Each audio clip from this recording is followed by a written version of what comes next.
When I was 18 years old, I started my own company selling belt buckles. I found a belt buckle online where it said "Got beer," and you could open your beer bottle on the belt buckle, which was the coolest thing I had ever seen as an 18-year-old kid. I didn't really have the money to do any marketing, so I remember my first experience with word-of-mouth marketing was when I was at an after-ski, and I paid the DJ around 50 bucks to borrow the microphone for 15 seconds. And I took the microphone and I said, beltbuckles.com, beltbuckles.com, beltbuckles.com, beltbuckles.com 10 times. And that was my first kind of marketing initiative. And then the first order came in, the second order came in, and a few years later I had done more than $1 million in revenue from my parents' basement. The first time I wore Onepiece in public, it was in the very beginning. We had only produced, I think, about 100 of them. We had a very distinct purple colored Onepiece.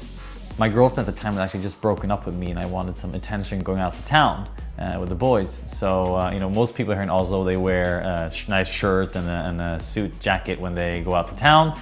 And I rolled out with a purple Onepiece. Of course, I didn't get into any nightclubs, but a lot of people came over to me and they said, what the hell are you wearing? And they asked, where can I buy one? And that's kind of the first time I understood that this could actually become something. So I was studying in London at the time, and I saw what Thomas was doing in Norway. So I called him up and I said, hey, you know, Norway is a small country, let's go international. And within 48 hours, Thomas was in London with lots of boxes of Onepieces, and we started setting up the international warehouse.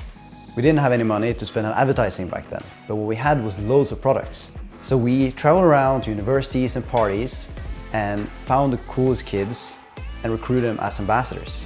The first year we did close to $10 million in revenue, fueled by social media marketing through these ambassadors. With Onepiece, we threw a lot of events. We have a lot of loyal fans and customers and that wanted to become a part of the brand. So at a very early stage, we created an ambassador program that we called the Peacekeepers. As a peacekeeper, you could do two main things. You could drive sales and you could help us complete small marketing tasks in return for rewards. So the ambassadors at Onepiece grew into the thousands, and it was doing north of 15% of our revenue. So we spent a lot of time to manually communicate and engage with these ambassadors.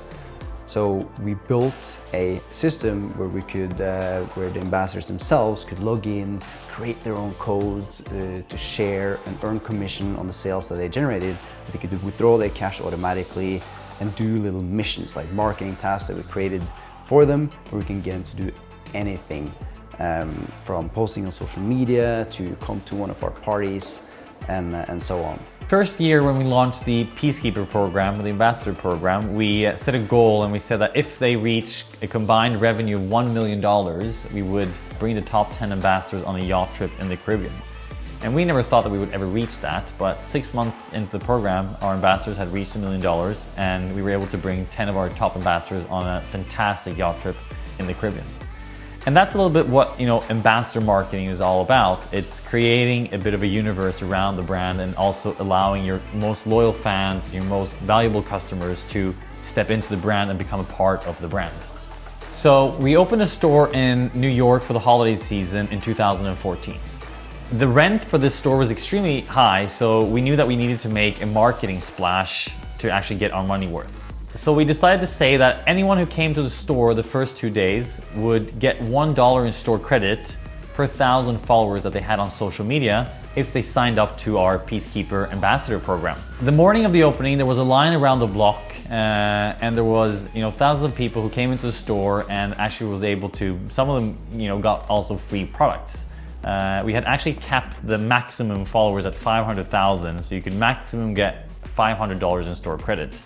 And that day, Justin Bieber actually tweeted that Onepiece was very smart to cap their social currency at $500.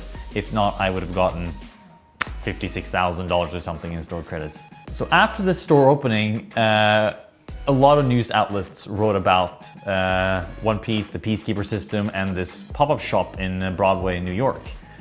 We reached more than 1 billion people with all this press, and a lot of brands started contacting us asking, hey, what is this Peacekeeper system that you guys have built? And a lot of these brands also wanted to, buy the system and get their hands on this platform, but we had of course built this into our Onepiece web shop, so we couldn't really license it out.